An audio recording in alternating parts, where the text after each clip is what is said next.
Hi folks. Yeah, so I've been tasked with giving you a wee bit of an overview of the project that's brought us here today, the Multi-Species Swards for Beef and Sheep European Innovation Partnership Project.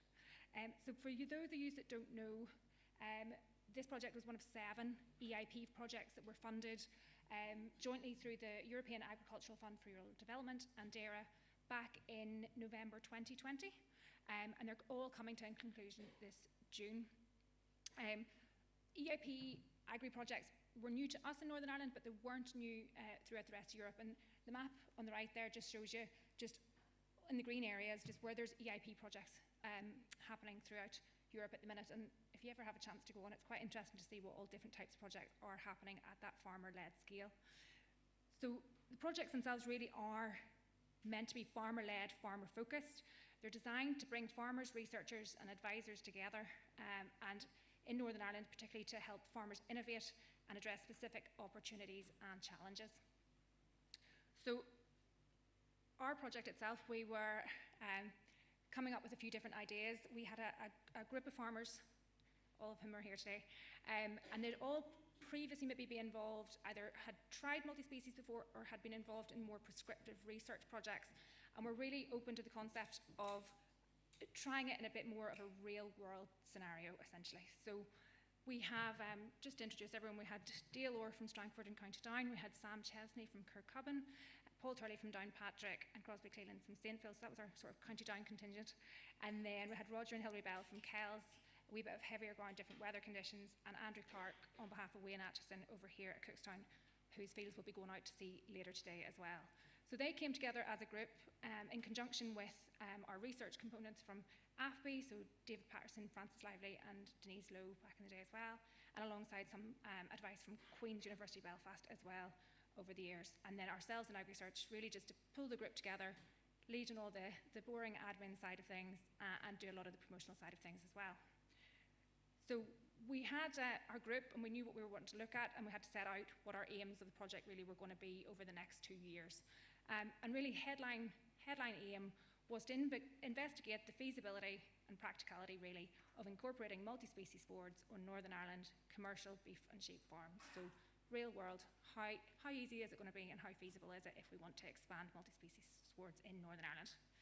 And in doing that, we also wanted to just increase the knowledge of multi-species swards over the sort of topics of establishment, management and use specific to Northern Ireland. There's a lot of information out there, but maybe not specific to our ground types, our weather conditions and our types of farms as well.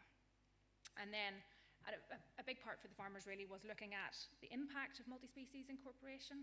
How is that going to affect animal performance and maybe the wider environment? And then probably more towards this part of the project, look at how likely is there going to be for uptick at that wider scale across Northern Ireland, and of course sharing everything that we're doing throughout the project as well. So what did we actually do over the last couple of years? Started with establishment.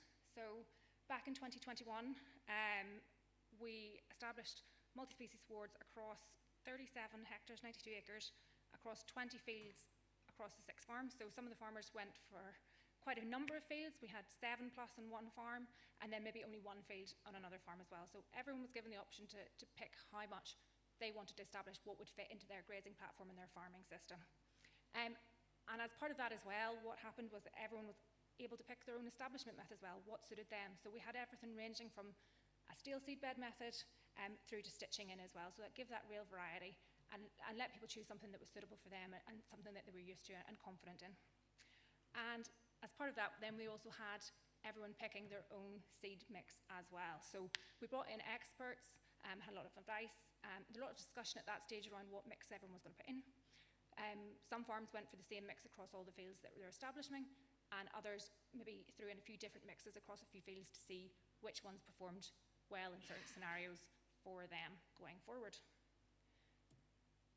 So this is just a wee bit of a slide. So across all the farms and fields, these are all the different types of grasses, legumes and herbs that we had on our species mixes. Now, not all of them were used, and in some farms, there's maybe a couple of different types of ryegrass, different grasses, all different combinations were used, but it just gives you the range that we were seeing across all the seed mixes that we were working with. And I should say the farmers will be up next, so you can ask them plenty more questions about all these types of things as we go forward as well. When it came to sort of the results, I'm just going to touch on a few of the sort of headline things that came out really. As you can guess, there was probably quite a lot of information came through from this project because everyone was doing different things. And the farmers will be able to touch on that in the next session. But headline really was sort of the use of fertiliser. That was a big one that came out for us. All the farms in the project reduced their use of chemical nitrogen either significantly or in some cases entirely, which when taken into conjunction with production, most of the farms were seeing production in comparable to their perennial ryegrass swards as well with that reduction in fertiliser. They were also really seeing a flatter growth curve across the season, so a bit more consistent growth. And particularly in the county town farms, we were seeing it cope really well in those sort of drought conditions with the sort of more erratic weather patterns we've been having these last couple of years as well. On the grazing side of things, a lot of the farmers found that there was a bit of trial and error required over the course of the project. There was a lot of discussion about this amongst them, and extended rotation lengths and higher residuals were common against the sort of the perennial ryegrass swards as they were coming through. But everyone sort of tailored it a wee bit to their own style, what worked for them. And I think they're getting to the point where they're a bit more confident in how to go about that. On the animal performance side of things, on one side we were looking a wee bit at animal health, and there was definitely on some of the farms a reduced need for anthelmintic treatments. Probably just maybe one less dose they were observing across some of their batches that were running on the multi-species swards, but it was just something to bear in mind, and maybe something we'll look at further in other studies. But on a sort of daily live weight gain side of things, we're probably seeing some mixed results, to be fair, which is probably typical with the type and the differences between each of the farms. But what we were really seeing was it probably was best in terms of production when a batch were grazed sort of exclusively on multi-species swards, and then compared to a batch that were grazed exclusively on perennial ryegrass swards. So just as a few examples, and again, more details can come later. This was one of our sheep farms. This was based on 2 batches of about 74 ewes and lambs, twin lambs, grazing through to slaughter with no meal. And as you can see, the daily live weight gains were comparable, but when you come down to sort of the bottom thing, there was a sort of shorter average age to slaughter, and that was maybe picking up and following some of the trends we've seen coming through from some of the wider research that's been taken throughout Ireland. On the cattle side of things, we were also sort of seeing similar patterns. There maybe was more of a sort of slower build-up, but the sort of average full season was comparable there, sort of ending up at about 0.68 versus the 0.7 on the perennial ryegrass when we're looking at sort of a batch of about 50 cattle across a grazing season last year as well. But again, more details can come from the farmers later if you have any questions on that. So that was one aspect of what we were looking at. Other aspects that we were sort of focused on as well was looking at maybe the impact on soil and wider biodiversity. And all participants really did note an obvious increase in insect and bird activity on the farm in the multi-species swards, and we are hoping to do a wee bit of work on some of the pollinator side of things going forward. And that's no wonder really when, if you look at the sort of picture there, you're getting so much more diversity in the sward, different flowering plants for those insects to feed on. And again, we've also then seen, if you look at the rooting structure as well, soil structure really has improved in many cases on the farms in some of the multi-species swards as well.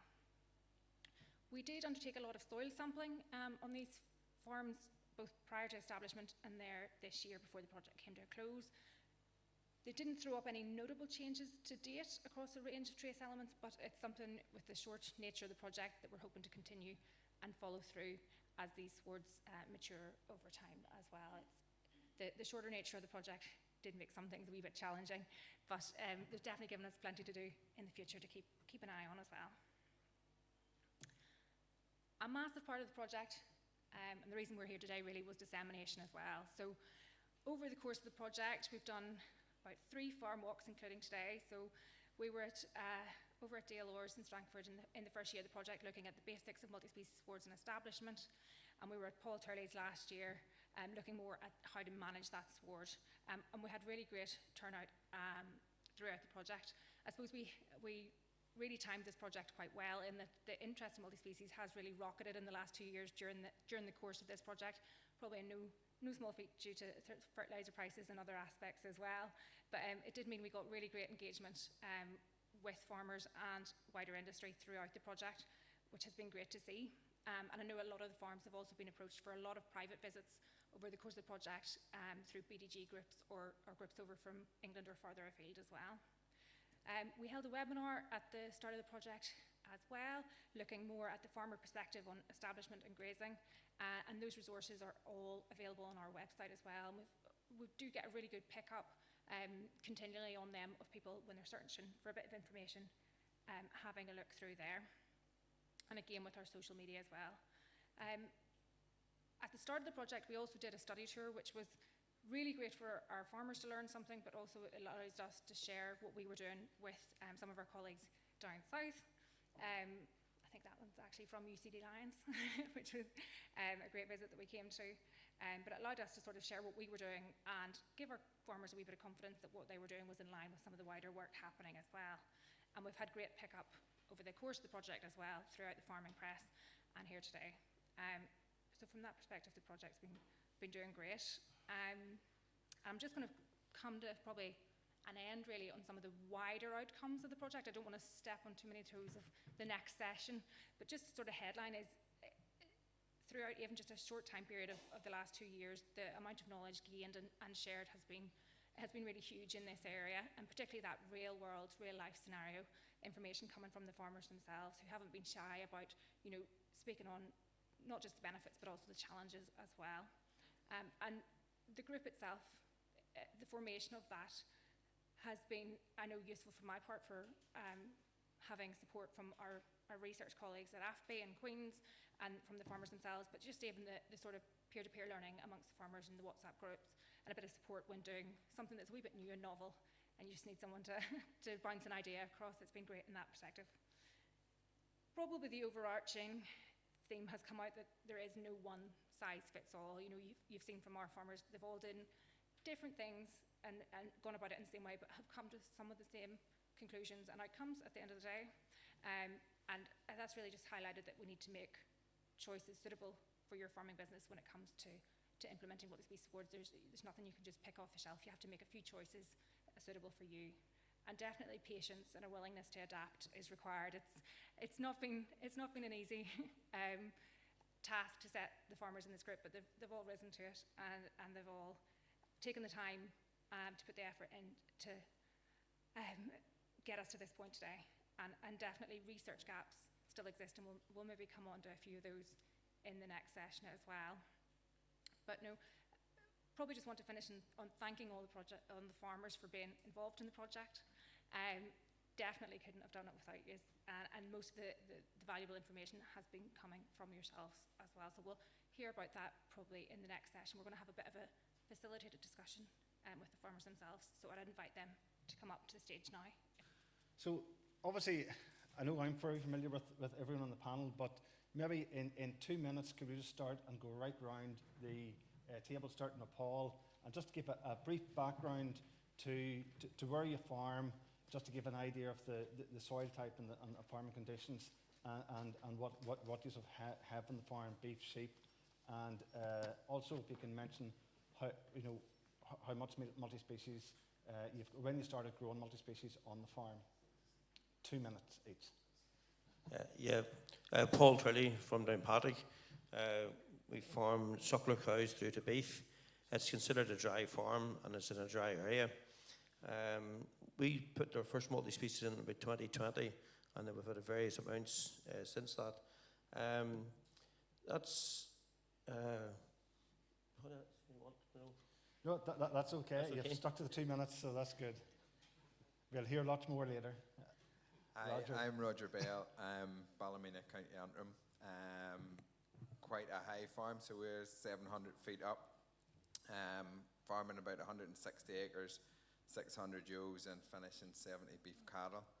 So we established a couple of fields, sort of 15 acres, and we were trying them in a rotational grazing system. And yeah. Okay, deal.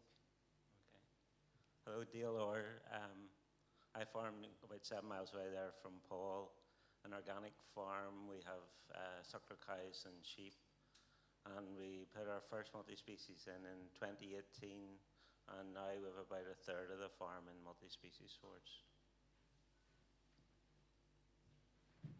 Sam Chesney, farming on the east coast near Kirkcaldy, County Down, farming 120 suckler cows to beef, producing bull beef and finishing heifers, 100 breeding ewes. First multi-species went in 2018 or 19, but been growing red clover and stuff for at least 10, 12 years now. A third of our farm is going into, about a third of the farm is in mixed species now. Yeah, Crosby Cleland, Sinfield. Now we would have a wet farmers would talk about a bit heavy clay. We're talking about 850 ewes, but sheep only was the different one that we were working on, and certainly my grazing patterns would be different to what the others were doing. Made it very interesting. The other failure I would have had been the early. None of ours started well. It was only autumn reseeding, August reseeding. Yeah, so Andrew Clark on the farm of Wayne Atchison, Cookstown, just a Sandholes village. So the farm, roughly 1,000 acres in total. A high percentage of that would be hill farm. There's 180 suckler cows on the farm. Then there's a lowland grazing platform, which grazes roughly around 700 cattle per year. And then there's a finishing unit connected with the farm as well, and that would finish around 5,000 cattle per year. So we are focusing on the multi-species, I suppose, for soil health benefits and reducing our nitrogen inputs. So currently, of the lowland grazing platform, we would have around 200 acres.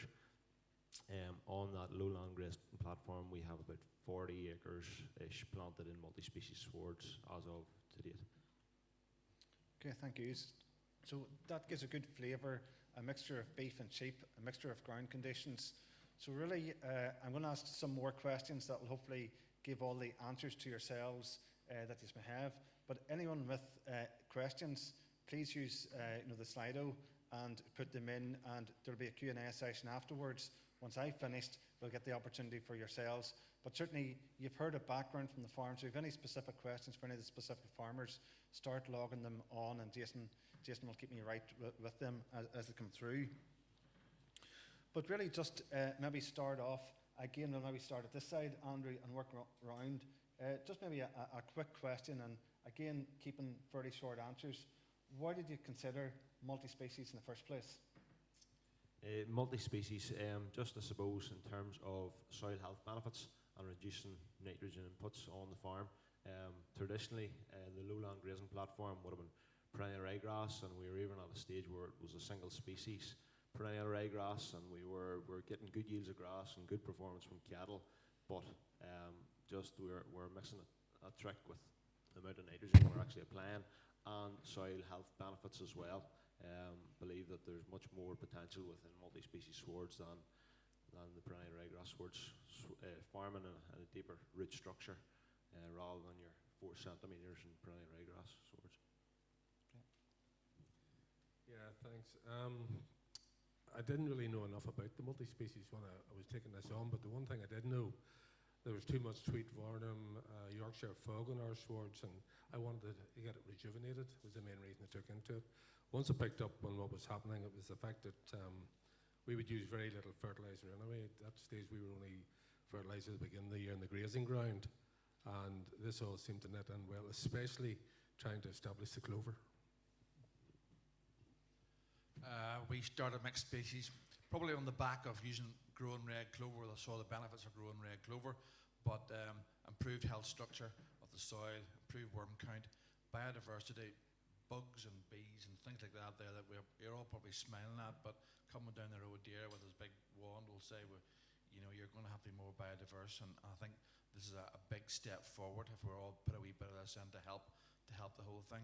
And probably reduction in problems with animal health, and just generally overall a very good thing to do, I think. Deal. I started the multi-species after a talk one night, I'm a member of a BDG group, a beef development, or business development group, and there was a talk. It was actually about the UCD lions trial, the sheep trial, and being a sheep farmer and worried about anthelmintic resistance. I thought, you know, it's no brainer. We had because we're an organic farm with white clover swords, red clover swords, and it's just really adding a few herbs to the mix. And then obviously I learned a bit about the management of the swords over the last 5 years. But it was all to do with the Lions trial and, you know, our business development group meeting. Probably I wanted to try it. I'm quite high up. I'm 700 feet up on a heavy farm, and I wanted to see if I could just push the profit of the farm, push daily live weight gain, reduce my fertilizer. So wanted to try and see. Everybody said they could do it in a dry farm. I wanted to see if we could do it in a wetter one. Yeah, I think we'll have to remember that this year predates the price of fertilizers. So even at that stage, the economics of beef farming are limited. So, you know, there was a constant drive within the farm to put costs down. So to be brutally honest, that was sort of our first motivation. Now, we do have an environmental conscience, especially with the second generation coming on, and they would be more into, you know, what the other benefits are. And some of them are very obvious. So that would have been another motivation. And we are very prone to drought, probably more so than most people. And 2018 was devastating on us and the challenges that we had, and then how we dealt with them. So this also became an exercise in finding out whether we could mitigate that dry time of the year, and maybe stretch some of the things. So that was another very big reason for us as well. Okay, so obviously a range of reasons there, and it's actually interesting that we've heard from Helen, so it follows on nicely that to hear all these different challenges that encouraged you down the road. So I know there's a range. Some people just started establishing multi-species a few years ago. Obviously, Dale, you're probably the first person to establish it. So could I just maybe go around and sort of ask a question? When you established the first sward and the proportion of the farm that's now in multi-species swards? Yeah, start. Well, the first one went in with the Eco Project, again through AFBI. It was 2020. It was very simple. It was just, we took a field, the same grass, and divided the field in half, and then put herbs in on one half of it. This project here were established in 2021. We have continued in that vein every year since. We've put in more. Our choice at the time was to go cold turkey completely, so we went straight to zero nitrogen. Never regretted doing that. Took a lot of cues from our organic farmers here, and we would currently have about 15% of the farm in multi-species, and another 15% in grass clovers, all receiving no nitrogen, and going pretty well, I would think. No, that's okay for now. Yeah. I was the same, so I was 2020 and 2021.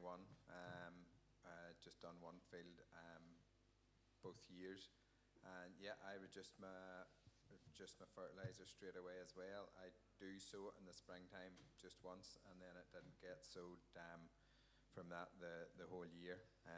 And usually I would be sowing the rest of the grazing ground probably midsummer and in the back end again. So I probably reduced my fertilizer by about a third. Okay, so I sowed my first one in 2018, and we sowed 25 acres.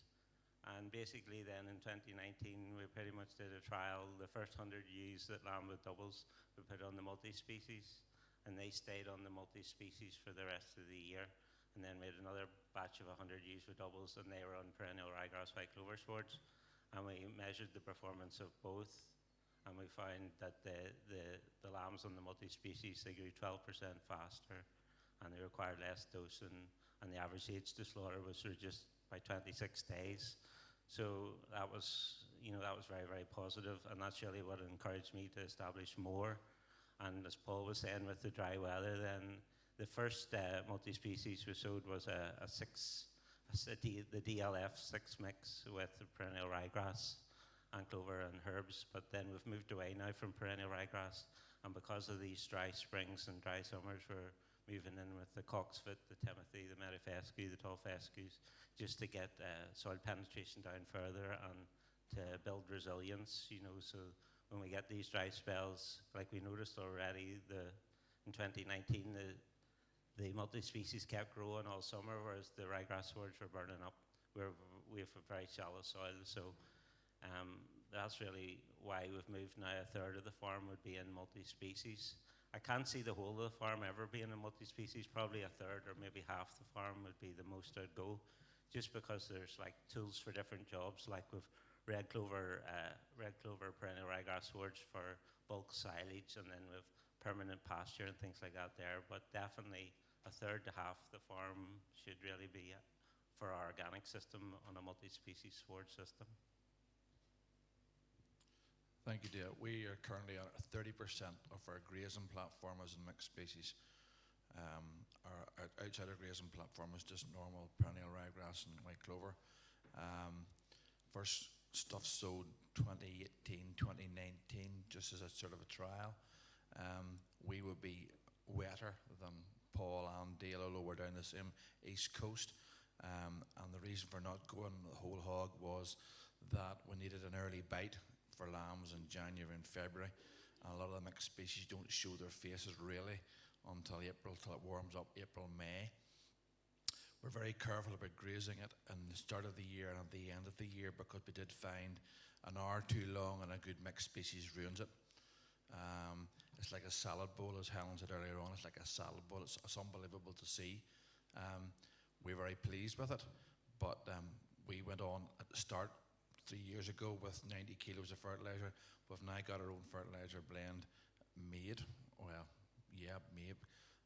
9, 12, 24 plus boron, magnesium, and sodium, and a bit of sulfur. And it gets one bag of that in the spring and one bag at the end of the summer. And fields that you think of eating out, like we have fields for clover, the depth of the leg of that chair, it's unbelievable. Just the actual trace elements, but I don't believe it needs nitrogen because of all the legumes and all the clovers that are producing all the nitrogen for you. So we're pleased with it, but I definitely wouldn't go any more than 30% on a farm. Yeah, similar to the rest, I would be maybe less, about 15% of the farm would be in the multis, but most of you know me here, but I'd be the oddball amongst them, and you're not surprised at that one. I'm the only one that doesn't plough the ground. The first year I actually sprayed it off and stitched, and after that I've done nothing but go in and overseed. Very unsuccessful through it all, but certainly I've already mentioned the early stuff doesn't suit me. Our ground is wet, and with the lambing in March and everything is grazed, even the silage ground, it's cleared by the middle of April, so there's not much ground to spare them. By the time I want to reseed, it's too dry. So after that I would be watching the weather in August and prepare the fields with, that's the benefit of having 850 ewes. You can throw 300 or 400 ewes into a field and get it up to the soil, and then do the Einbach on it. And from that reason we have been getting success. The one thing I would add on that one, the chicory would be the one that's disappearing first on me, and with stitching in, with the overseed, it's harder to get that to work. Just put that. Also, Andrew, go ahead. Yeah, so look, I've nearly forgot the question. These boys have covered a whole lot of stuff. but just in terms of the percentage that our farm is currently planted in multi-species, so if we're just talking the lowland grazing platform, if we take about 200 acres of that actually land allocated to lowland grazing, there will be about 40 acres of multi-species currently on the farm. And in terms of when we first established the multi-species sward, it was similar to Paul here, as part of the EcoSward project in 2019. We established it in autumn 2019. So there was a 10-acre field, half was planted in multi-species, the other half, 20-acre field, 10 acres was planted in multi-species, the other 10 was planted in perennial ryegrass. But back then I suppose it was just dipping your toe in the water, maybe the herb density just wasn't what we are planting now. Then this project, the first of the multi-species, was planted in autumn 21, and then we have planted a wee bit more since then. So I suppose really just maybe going off my script as well now. We've heard obviously the mixture of when you started to establish and what's current, what's on the farm. Where do you see yourselves going to? Just maybe keeping on that. So in terms of proportion of multi-species within the grazing platform, do you see that increasing, decreasing? So Andrew, starting. Yeah, no bother. Look, so currently, as I said, 40 acres out of the 200. I think probably the plan would be to push that up to half of the lowland grazing platform in multi-species sward. We are, I suppose, on a soil type away from County Down. We're on heavier soils. We like to turn our suckler cows and calves out as soon as we possibly can. As the guys have said here, maybe the herbs mightn't just respond well to that early tramping. So I think there is a place for a perennial ryegrass sward still, but we do see the benefit of our multi-species swards, and I suppose going to about half scenario would be where we would like to get to. I love the way it's always called County Down. I'm from Saintfield. I don't think I'm from County Down because it's not the same as the other guy. Everywhere I go, I hear that when you're great land. It's heavy clay.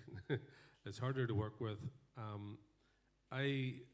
With the sheep only, we're not chomping the ground the same for obviously. That's why I'm not going so much for the plough, etc. But yes, we'll be keeping the species there. But it's really the clover that I'm trying to establish, and the plantain coming along with it, and the chicory. It's useful, and the lambs have done better on that. We've shown that they've done better with that mix. But I have to look at the cost. I'm always thinking how much I'm putting it in for less than £100 an acre, and the other guys are costing a lot more, about 3 times as much.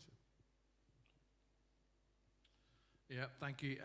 We normally plough, but that's coming in after turnips, so we're grazing stubble turnips to December. Maybe outwintered a few cows on our early calves, and then doing a full reseed. And that's in the back of a measuring plate measure, so we know these fields are underperforming. So that's why we're going with the mixed species. I think I've nearly got enough mixed species. We tried to overseed, didn't work with us at all. Benefits were in the middle of July when everybody had no grass around me, and all the dairy farmers were drawing silage and feeding silage. My only green fields were my herbal lays and my red clovers, the only green fields. Everything else was burnt. When they were growing zero, the herbal mixed species were doing 45 or 50 kilos a week per day. So to that effect, I'm happy where I am sitting.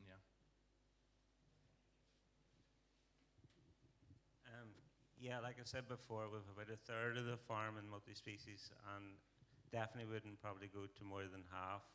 I'm going to persist with the multi-species, but sort of encouraged by this project, I'm still going to play around with different swards, and I've grown a field of lucerne, just straight lucerne this year, but I'm very impressed with how quick it's growing, so I possibly see a benefit of switching grass for lucerne, and maybe next year growing a field of lucerne, herbs and clover, specifically for grazing and finishing sheep.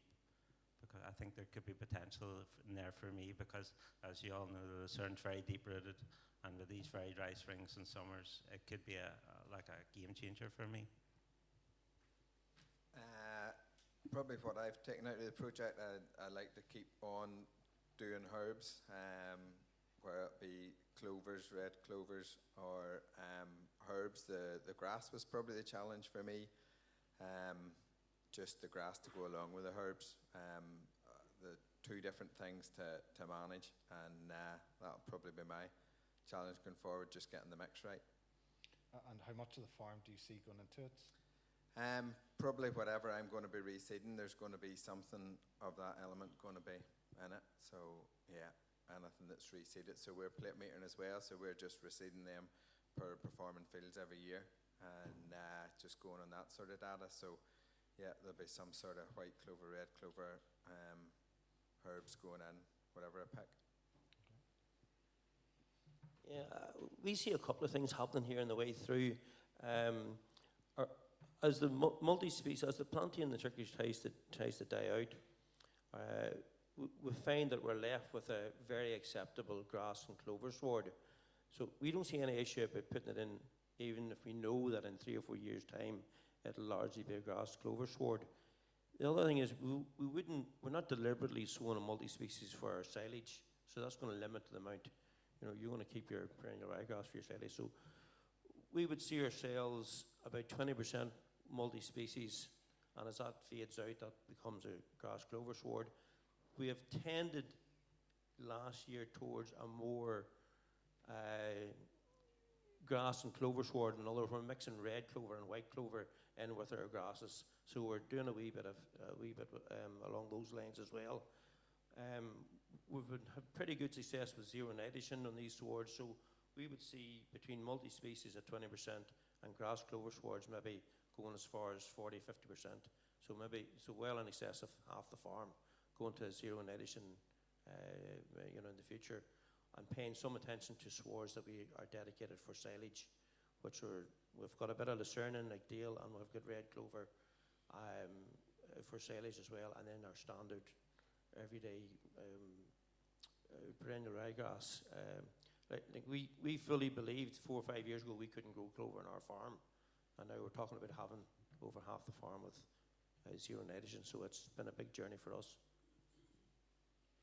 Okay, thank you. I'm just looking at the silo, so we've quite a lot of questions coming in, so I'll maybe actually delve into some of these questions that also overlap. And someone asked a question around heavy soil, so I know we'll maybe exclude Crossgree from this one. For Saintfield must have changed miles last there. But You never hear them. Roger, obviously you're a heavier soil. What challenges have you been faced with that? And would you see some of your challenges different to others that you've been working with?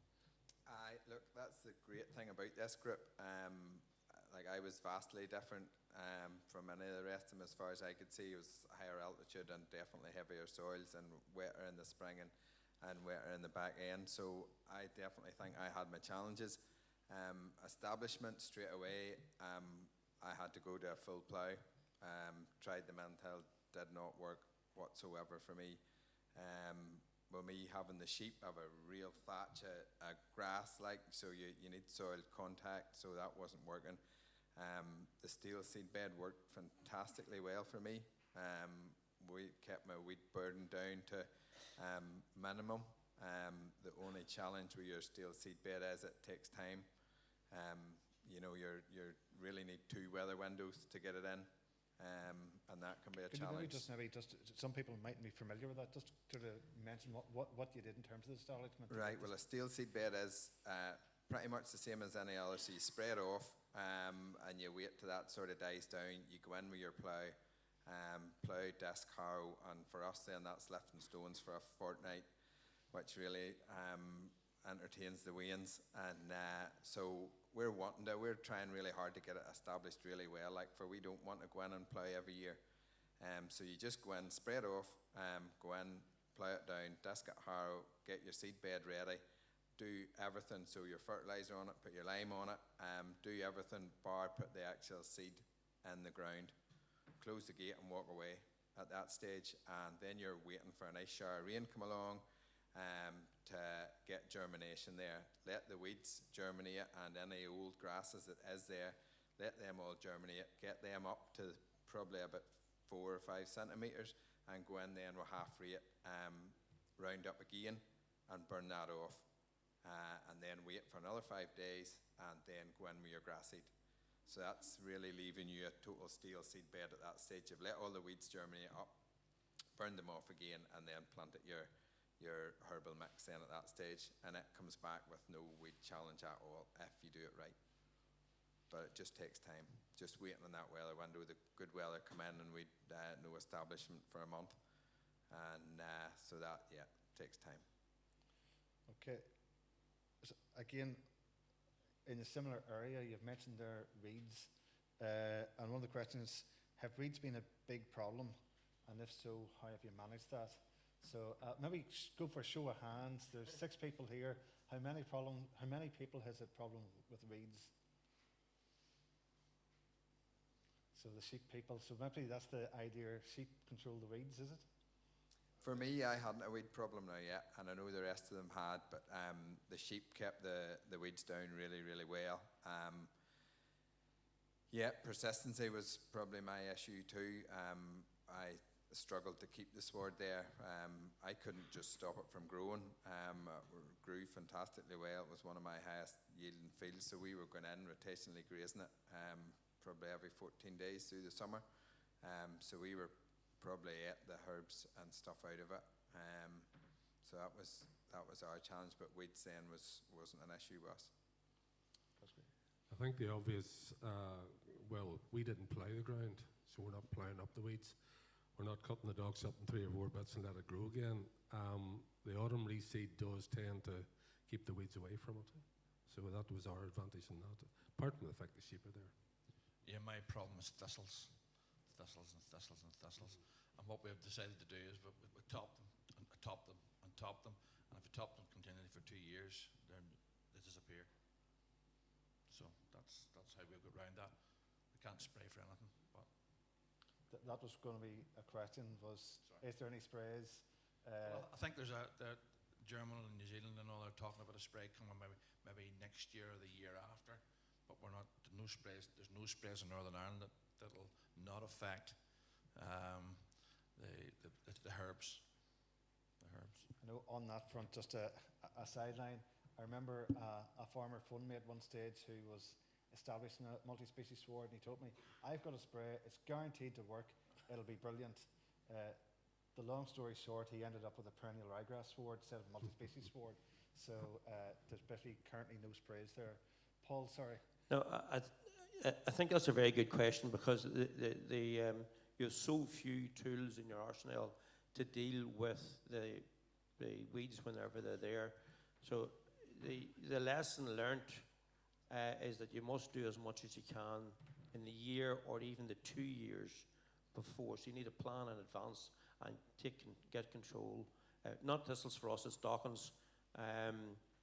So you need to be just wiping out your dockins in the year before or the 2 years before, making it as clean as you possibly can, and then going ahead with your job. Because once it happens, all you have topping. Anything else? Yeah, the one I would add would be we prepared the fields beforehand, and talking about advancing years to it, spot spraying.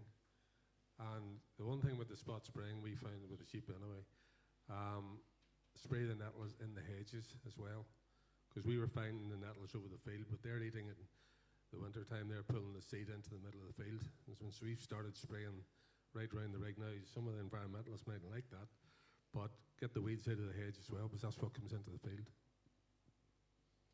Dale, just on weeds, obviously you are being organic, so what's your thoughts on weed control? Yeah, like everybody else, we have a problem with weeds. But like as you say, I've been an organic farmer since 1998, so I've sort of developed a tolerance for weeds. And sometimes, like if you'd asked me 10 years ago, I would have thought plantain was a weed. And now I've found that my lambs thrive on plantain. They grow 12% faster eating a plantain diet. So sometimes what we think is a weed is not a weed. And again, Paul has an issue with ducks, but he has no sheep. When I put my sheep in, when they're lactating ewes or when they're rearing lambs, they love the ducks, and it's one of the first things to go for, because I think they're high in iodine and they're sucking up all these minerals with their deep root system. So I think you've got, like if you want like a beautiful perennial ryegrass sward, and you can't accept that you're going to have weeds in a multi-species sward, don't grow it, because as Paul says, you have very few tools in your arsenal to deal with them. But if you can accept that a few weeds are there, they actually might be doing a job that isn't recognized, or currently we don't know the ability of these weeds to provide nutrient benefits to our plants. So there's weeds there, but just accept them, and maybe they're doing you a good turn. Andrew, you're going to see weeds this afternoon? Yeah, you're going to see weeds this afternoon, yeah. So we had quite a challenge with docks. I think that kind of, well, our thinking is it originated from chickweed, so we had an awful problem with chickweed our first year of establishment. I would think it probably choked out some of the grasses and herbs, allowed the docks to come through. So this year we struggled with docks. We had a lot of docks. Although saying that, you'll see more through the farm visit, but we graze our multi-species on day paddocks, and what we're finding is the grazing and the cattle actually eat the docks. So look, as Dale's saying, it's maybe something we have to accept. You know, we're going to have weeds or some proportion of weeds within our multi-species sward. Our issue would be if there gets too many of the weeds and they become the docks, and they become just invasive within the sward. Paul, just maybe I'm going to pick on you. About 2010 or thereabouts, I remember being at the Irish Grassland Association farm walk on your farm. There wasn't a weed in sight. It was lovely, perennial ryegrass everywhere. I remember being on the farm about 2 years ago, and came out and thought, dear Lord, what have we done to this man? But obviously you went from one extreme to another, and just maybe could you comment on that there, and also about the perception and the tolerance? Yeah, you've landed me there, all right. Quite right. We were unashamedly a perennial ryegrass, as much nitrogen as we needed to do. It was grazed rotationally, it was grazed tight, it was topped every time, and one of the neighbours used to call it pretty farms. And we loved that. We thought that was, and it wasn't that difficult to manage in hindsight. We have transitioned, and we are getting used to the idea. It was driven by economics, basically. It is a suckler business, a full-time business. It supports 2 families, so it has to stack up on its own right. We don't have any regrets about the transitions, but it has caused a complete change in mindset, and we found the change in mindset to be very difficult. We don't care what our neighbours think, really, and whenever they say, oh, we're just driven past your field of weeds there, what are you doing? We just say, well, actually, they're not weeds, they're multi-species, and we try to explain. Interestingly, those that would have criticised it most at the start are now coming to find out how we're growing without nitrogen and how we're still managing to do what we're doing. So the change in mindset it's there. It's like Dale says about the weeds, you're going to have to accept a certain number of weeds. If it wasn't for this project, we might have even backed off some of them earlier. Like there's a pasture there, it's 3 years in and it's got a lot of docks. And if my son had his way, it would have been sprayed out last year. So it's one of those things you have to just come along with the journey. We've no regrets about moving away from pretty farms to what we're doing now. We're starting to see some of the economic benefits of it, and I think it will be certainly there for the future for our farm anyway. I'll maybe lead on from that. You've talked about the tolerance for the human perspective. What about the livestock? How have they transitioned from a field of nice green grass to a field of weeds? Oh, well, I don't think weeds, right? I don't think there's any real issue with the livestock, to be quite honest. They eat whatever's put in front of them. The way we manage the swards is slightly different now. We'll have to extend the grazing out to maybe near 30 days. Whenever the weather goes dry, as it inevitably does in our area, that may be extended out 35, 40 days. When it comes to cows and calves, no problem whatsoever. When it comes to performance animals, in the very younger ones, that's our trial. Those results are up there earlier on. They're not spectacular. Part of that was to do with the fact it was a trial. The animals we picked were 240 kilogram year 1 bucket reared animals.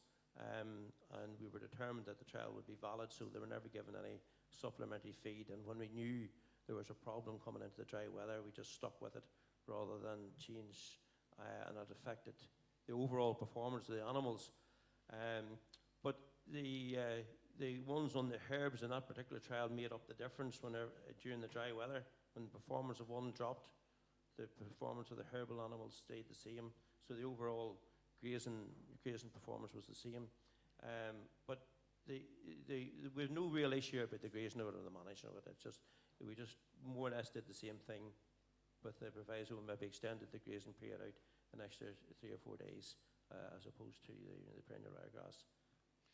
Just maybe staying on that topic with yourself for a second, Paul. You focused on the livestock, and you mentioned about the performance. Whenever we looked at the performance, there was more of a dip in the spring, and then as you came to the autumn, they sort of gathered it, and then it averaged over the year. But was it the spring management? Obviously, it was still quite new to yourself. Do you think you were holding the cattle too tight or not tight enough, or? A very good point. It was all new to us at that stage, and I say I wouldn't have picked that batch if I was trying to do an experiment again. To bring you right up to date, whenever we grazed the herbs at the start, we wanted them to be grazed to a lower level, and that was affecting performance. We didn't realise at the time. So you're going to go into the cover slightly heavier, but you must come out of them when there's more cover on the ground. And we were sort of hurting the cattle by holding them a bit longer. To bring that right round to its conclusion now, overall they did the same throughout the year, regardless of our mismanagement and our wrong choice. This year, on the same ground, we have 400 kilogram Aberdeen Angus heifers, and they're doing 0.91 kilo a day as I've weighed them yesterday just for this event. So that's right back to what our expected performance would be. So by changing our management, we changed the style of cattle we've put in them or put on the ground. We've brought our figures back to our average. The other thing we've done, we've switched a lot of our, instead of performance type animals, to our cows and our calves to our herbal lays, and they're just flying. They just love it. There's no issues whatsoever. In fact, they could be the most satisfactory combination of animals grazing our herbs at the minute.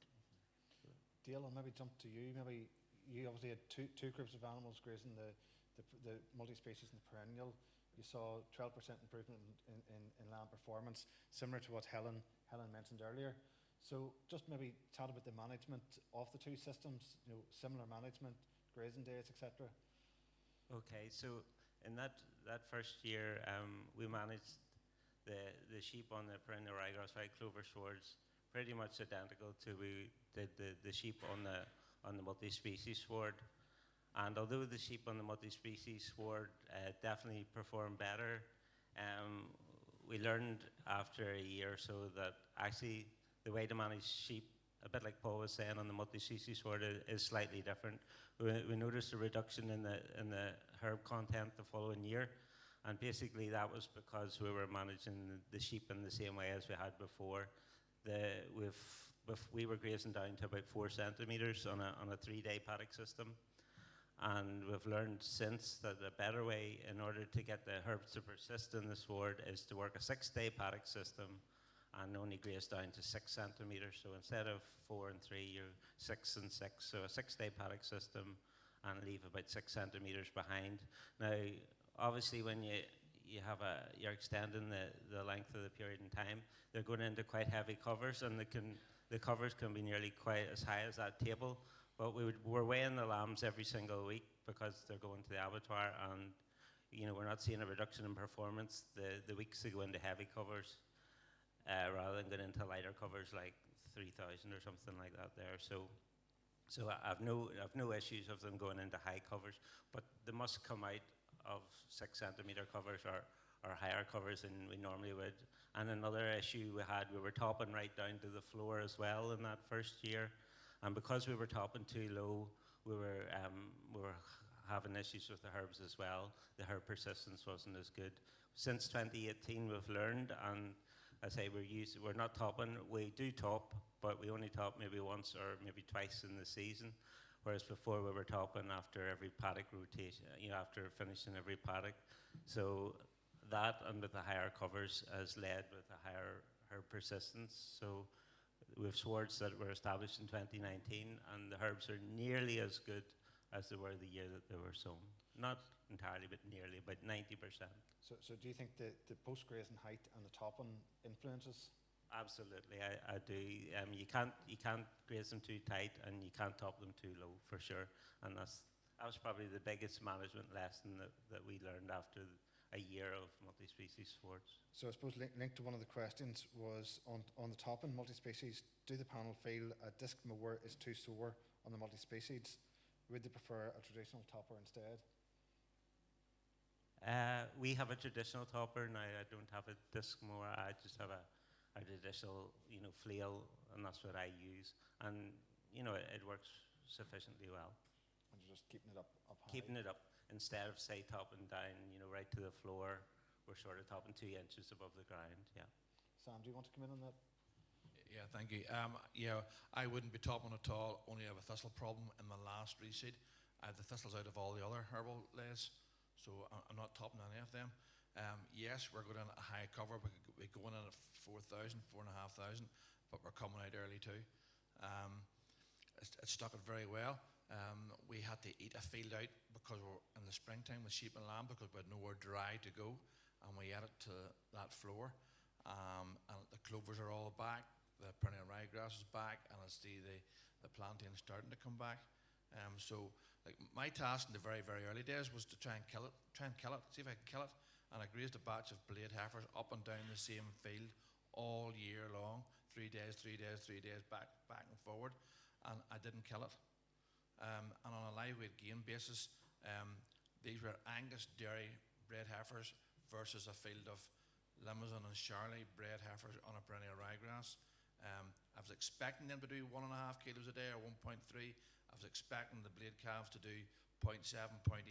They did exactly that. So on a performance basis, to me, they were equal to the ones on the perennial ryegrass that was getting fertilizer versus the mixed species that was getting no fertilizer. And the added bonus was when I walked them across another field to get to another field, they first targeted any docks they saw and had them. So as a manager, like, if you have a few docks, they'll not know the difference and they'll eat them. And say in New Zealand, the dairy cows eat everything. They probably eat everything here too. There was small cows. So the thistles just my cows just haven't got thick enough tongues yet to eat the thistles. I think on that there, as a disc mower that we use, we put topping skids on it and we have an hydraulic top link. So when we go into the field, we sort of look at what's there and then just tilt the machine back to the level we're happy with. And it's going to be nearly different in every field. And then of course it's used for the perennial ryegrass in the other fields as well. So that's how we solve that problem. No problem with the disc mower per se, so long as you get it up off the ground a bit. But I think the big management change that I have made, it's 30 days rotation, and it's not 3 days in and 3 days out. It could be 5 days or 6 days in, depending on what I'm only grazing cattle in these mixed species. Whereas the rest of the farm was 3 days in, 3 days out, and 21 days back around again. The mixed species is a completely different animal, and especially this time of year when it's dryish. Well, it's not dry with us now, but it's dryish. Andrew, do you want to come in on that? Yeah, well, I suppose we're managing slightly different. We're on a 32-day rotation, so we are going in at, I suppose, similar covers. But yeah, in terms of, we actually are using the topper, and we are using a topper that's just a flail topper, and she's lifted up off the ground. I do think you can go too deep with a disc mower. I think there is benefit of lifting, as Paul says. There'd be no issue with a disc mower, but as long as she's lifted up, I don't. And just in terms of, I always have a bugbear with measuring grass and then topping after. Because you're going in the next week with recording a lower cover, and you have stubbles as well. So yeah, I would always try to just top as high as possible. Weed wiper? What about weed wiper? We haven't. There's a weed wiper on the farm, but we haven't actually ventured into using the weed wiper on the multi-species. Yeah, I did. There was one guy maybe told me about a weed wiper, and he suffered with residues on the wheels of the weed wiper. Was pulling, and killing maybe stripes of herbs as well with the wheels. I suppose it links on to that there. Obviously, once you put the cattle in the eat, you're taking them out at a slightly different, you're putting them in a different height. But is there any truth in the notion that they eat a third, they tramp a third, and they leave a third?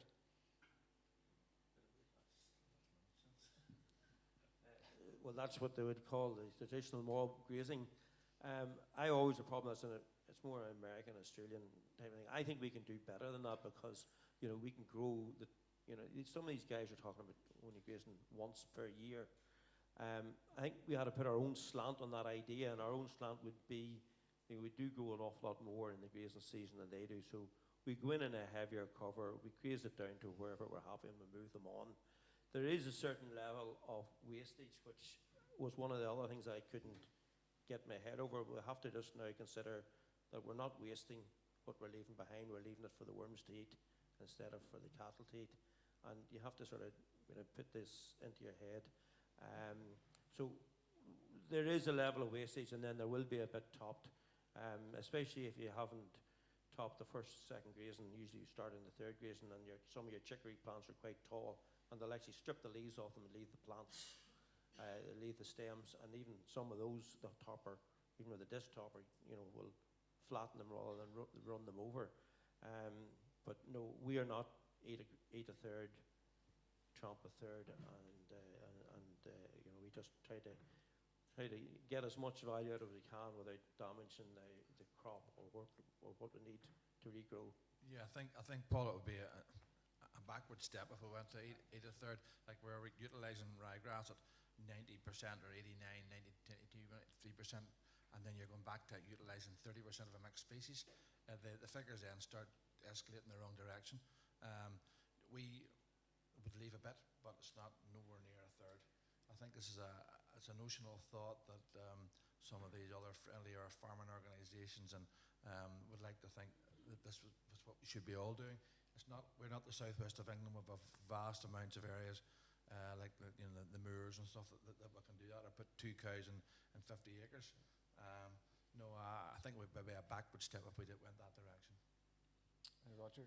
I'm probably as far away from that as anybody. I'm really intensive. So I'm running 600 ewes and 70 cattle there in 60 acres throughout the whole summer. So I haven't had to use the topper yet. And now we are tightly stocked there at the minute. Now that we dry spell, grass did take a drop now, and yeah, we've no need to the topper for a few days yet now, I can tell you. But yeah, we couldn't go down that of wasting a third like it would be. Yeah, it doesn't fit our platform at all. God, I was glad to hear Roger say that. I was feeling the oddball out there. I wouldn't be, our cover if it got over 4,000 to be into the bale. But with the stocking rate that we have, it's grazed right down. But on the Eco Sward ones, the chicory disappeared last year and the plantain is starting to disappear this year. But again, I come back to the issue that later on this year, I throw a lot of sheep into those fields and graze them down, and for £100, overseeded again, and that'll bring it back into the system, and that's what I intend doing. But I think the main thing, as I mentioned earlier on, the clover's left, and that's what's really helping our sward through without the fertiliser, and the sheep love it that way. So would it be a fair comment to make that the sheep seem to be a challenge in terms of they're eating the herbs out almost? Yeah, it would be. I mean, the other thing to it, I've, as I've mentioned, I know Neil Sam when I tell him, but the ryegrass wouldn't be my top one. I'd be looking more for the Timothy and the tall fescue. They're giving a deeper cover. They're giving more leaf. The Timothy is the one that's giving me the early and the late bites. But the tall fescue is better from my point of view than what the ryegrasses would be with the sheep. Maybe I'll change the topic now slightly and think about the anthelmintic properties. Paul and Dale, we've both heard about improved live weight gain. Do you think this is due to a reduced parasite burden?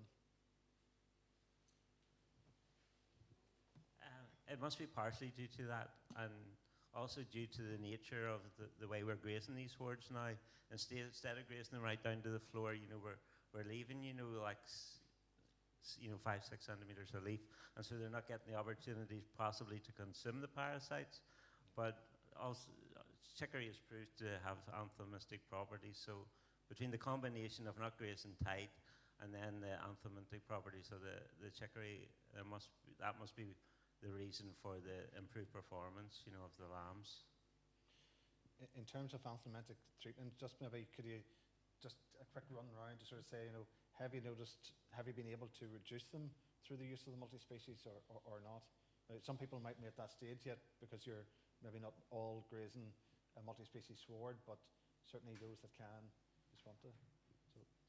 Well, on average, like our lambs would get 2 drenches in the whole year. You know, obviously there's the lambs that are away at the minute, the early lambs haven't been drenched at all, but now from this period on we'll drench them at the start of July and then probably at the end of August.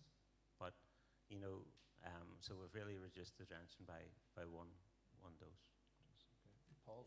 Yeah, I think there is scope definitely. I don't, you know, a certain amount of it will be to the fact that, as Dale says, that you're rotationally grazing and you're maybe not grazing as deep or as tight. What we actually one of the ones we put in was a pure chicory stand, which was classed as a medicinal stand, and we rotated batches into that to graze it for a couple of days. We would have a lot of confidence about reducing anthelmintic usage in our calves and our yearlings for the purposes of roundworm, and we don't really see the need almost in the way through. That said, we do get lungworm and we do have coughing, probably starting July, August time onwards. We sort of delay until we sort of say, well, you know, I think they're coughing a bit too much. And when you reach to the shelf to treat that, it's going to treat your roundworms anyway. There isn't really a specific lungworm-only treatment. So yes, there's a lot less anthelmintics used, but you will have to deal with the lungworm later in the season. The only thing that has opened up a gap is there, for those that are on dairy-bred calves and have the opportunity to use Husqvarna at the beginning of the season, which would deal with your later season lungworm problem, they have an opportunity where they may even be able to go through the whole season without using any anthelmintics. But that's not something we can do with the suckler business, obviously. So there's an opportunity there for those guys, but certainly reduced anthelmintics, no issue. Yeah, so I grazed 2 batches of ewes. One batch were both in a rotational grazing system. One batch was grazed in a rotational grazing system, and the herbalay was part of that. And we done our worm counts on them 2 batches throughout the whole year. And yeah, so we found the ewes that were just on perennial ryegrass, they had a worm count of about 700, and when we tested the ones that were on a rotational system with one of them rotations on the herbalay, they had a worm count of 400. Though, so there was definitely a good effect there. The only challenge we had then was we didn't get a lift in performance. The sheep didn't seem to like the rotation on the herbalay. They seemed to take a wee dip down when they went onto it, and then a dip back again when they were going to grass. So they do seem to like to stay on it. Cattle that graze mixed species weren't dosed. Full stop, they weren't dosed. We had to deal with the lungworm problem when they came into the house and they started coughing. Dung samples taken, no eggs at all. So if they were grazed continually on mixed species, no problem. Well, we've about 8 mobs of sheep run around the rotation, and when we did the second run of the reseed, we actually put a few paddocks out on the other bits of ground, so every mob got a run through the multi-species, and that way I felt we were I have no figures to show it, but in that way I felt that we were helping control it or helping reduce the worms that were involved there or in them. Andrew? Yeah, so that was something that we were looking at with the multi-species was the requirement for worming. So we had our mob of cattle were on the multi-species, and our mob of cattle on perennial ryegrass. We done fecal egg counts on both batches, and there was no requirement for worming the cattle on the multi-species last year at all, so we didn't. But we wormed our cattle on the perennial ryegrass just routinely every 5 weeks. There's lots of questions here, and I appreciate I haven't got through them all, but I'll maybe ask a couple around establishment. What's the ideal pH? If one person wants to take 6.5, 7. Have an agreement. P and K requirements.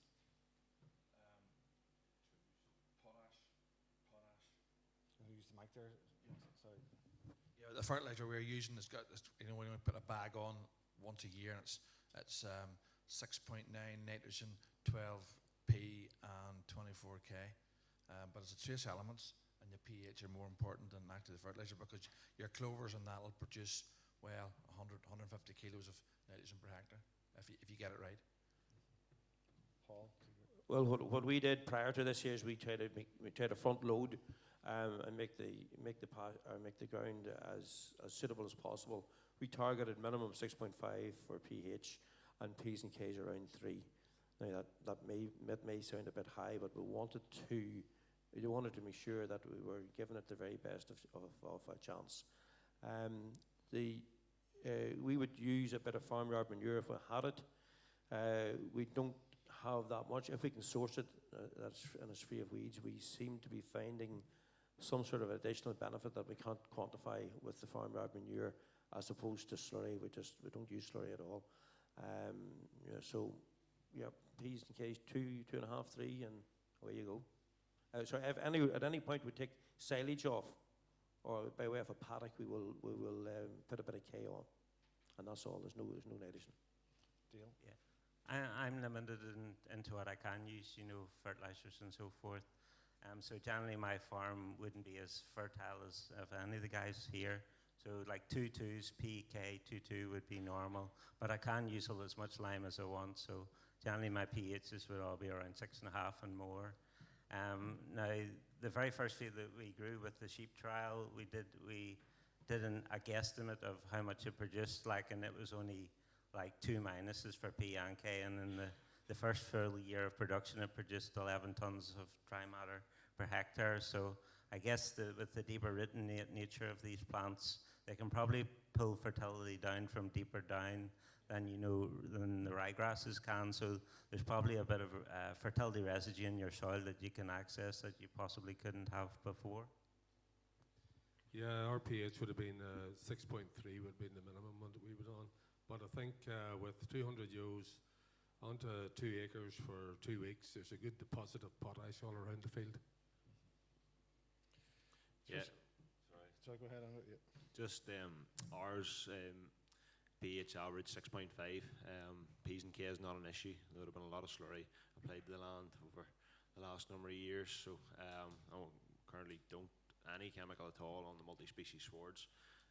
We do, however, use the toned fert system as well, just to apply some, I suppose, biological stimulating products on the paddocks. So we're applying lime flour to support the functions of the legumes through the extra calcium from the lime flour. We're also applying molasses as well. So periodically we'll give the soil and the swarded drench through the toned fert system. Well, the opportunity to see that there this afternoon then. Yeah. So I know we're very close to lunchtime, so a couple more questions just. For the sheep farmers, what's the preferred seed mix? To be honest, I haven't got it yet. I don't know what it is, that's just the truth. I would have a challenge with the grasses, plantain and my herbs. Yeah, they die out in 3 years, but yeah, that's probably my bad management, not theirs. But that'd be the challenge of picking the right grass, yeah. Deal. I don't think there is. I think it really all depends on your soil type.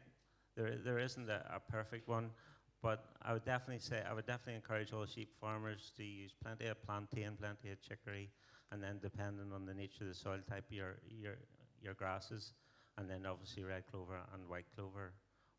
But manage it as well as you possibly can by not grazing it too tight, and measure your land performance, and you'll be surprised just how well they do. I think my difference would be the fact that sheep only, but the ryegrass is a strong stock that the sheep aren't eating. I'm finding that that's why I have a preference with the tall fescue. We've no cattle to graze that off, so the only option it would have would be the topper. And even at that, the strong stock, after you've topped, you would find the lambs, some of them starting to go lame because the strong stock in between the hoof, various things like that. But for that reason, that's why I'm from the sheep point of view, the tall fescue isn't a strong stem, but there's plenty of leaf height and it's of high density on that lower level. And Jason, you mentioned about the Lochgall day last week. That sward is very, very thick. The plate meter, I don't think, is actually reading how much diameter is actually on that. I think it's false, and it's actually stronger because of that density in the bottom. So that actually leads to another question that was on the chat, was just around, does a plate meter work? How accurate is the plate meter? Are you better doing cut and weigh? I always say if you're wrong the first time, you're wrong every time. So I'd go ahead and just measure it all the same.